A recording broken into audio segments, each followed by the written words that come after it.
আসসালামু আলাইকুম। কেমন আছেন সবাই? আশা করি ভালো আছেন। আমরাও ভালো আছি। এই তো সকাল, সকাল নাস্তার পর্ব শেষ করে চলে আসলাম একটু চা খাইতে গরমের মধ্যে। কেমন জানি মাথাটা ঝিমঝিম করতেছে। ভাবলাম চা খাইলে ভালোই লাগবে। তাই চা বানিয়ে নিলাম। সকালে নাস্তা খাইছি সেই ভিডিও করতে আর মনে ছিল না। ছেলেকে নিয়ে খুব ব্যস্ত থাকি। যাই হোক ছেলের সাথে চাটা খাই অনেকক্ষণ দুষ্টুমি করলাম। দুষ্টুমি করে এদিকে গরুর মাংস বসায় দিলাম। আর একটু চুলায় ডাল হয়ে গেছে আমার।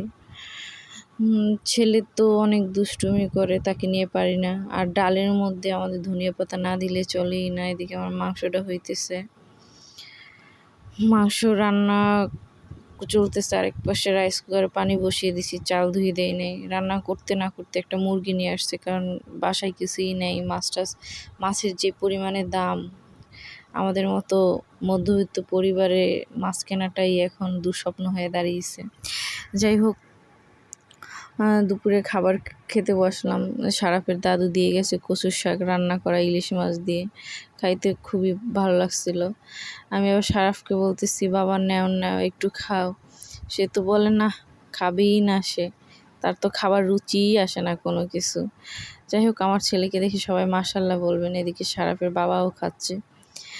খাওয়া দাওয়া শেষ করে কচুর শাক দিয়ে খাওয়া শেষ করে একটু মাংস নিলাম। যাই হোক, আমার কাছে কচুর শাকটাই অনেক মজার ছিল।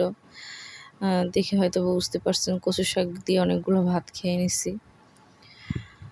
তো খাওয়া শেষ করে একটু বিশ্রাম নিয়ে ছেলেকে নিয়ে একটু বাইরে চলে গেলাম ওর দাদা বাসার সামনে। সেখানে বাচ্চাটার সাথে দুষ্টুমি করে। সবাই ভালো থাকবেন। আল্লাহ হাফেজ।